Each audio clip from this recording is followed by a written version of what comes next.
Bonjour à tous, alors nous voici arrivés à la dernière séance sur la séquence de résolution d'équations.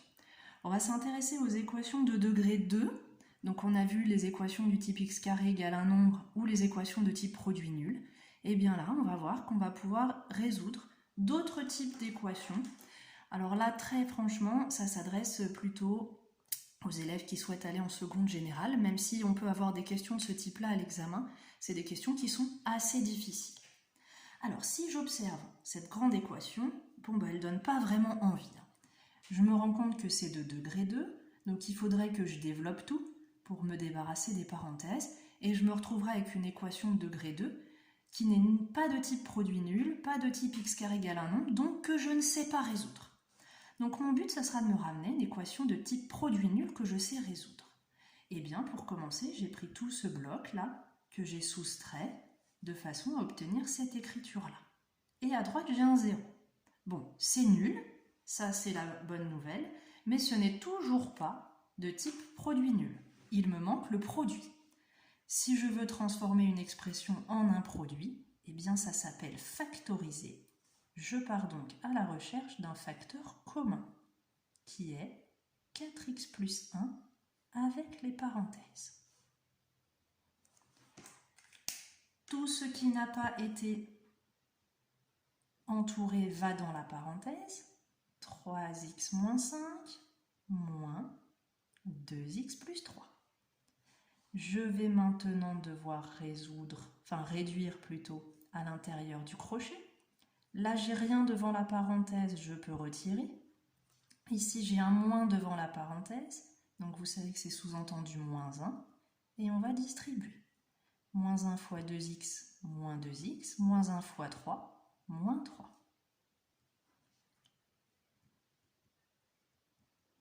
À l'intérieur de ma parenthèse, de mon crochet, je vais pouvoir réduire. 3x moins 2x, x, moins 5 moins 3, moins 8, égale 0.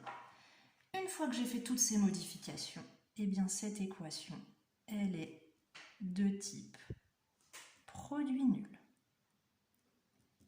Et je vais donc pouvoir la résoudre en séparant en deux colonnes. Alors c'est très technique.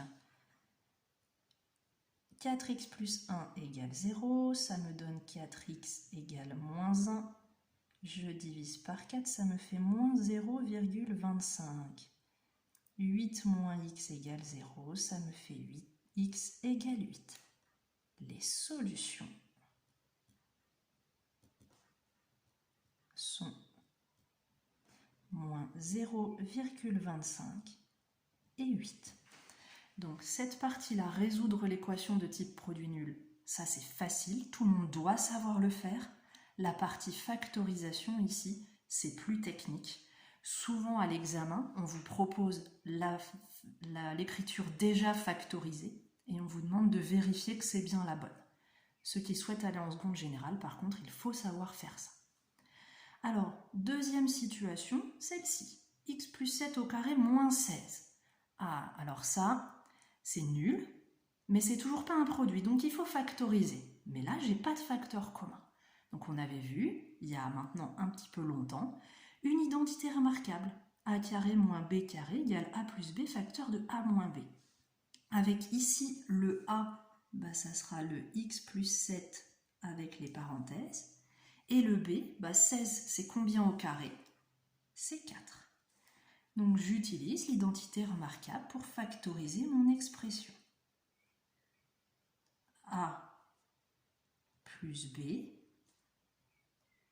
A moins B égale 0. Tout ceci, bien sûr, doit être rédigé. Ici, je n'ai rien devant les parenthèses. Je peux donc les retirer sans me poser de questions. Là, c'est pareil. Et surtout, je vais réduire avant de résoudre. 7 plus 4, 11.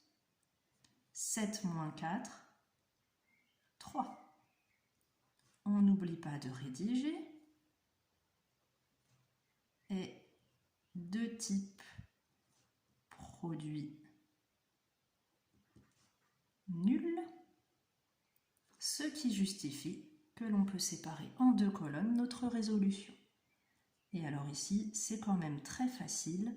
Soit c'est x plus 11 qui vaut 0, ce qui nous donne moins 11 comme solution, soit c'est x plus 3 qui vaut 0, ce qui nous donne moins 3 comme solution.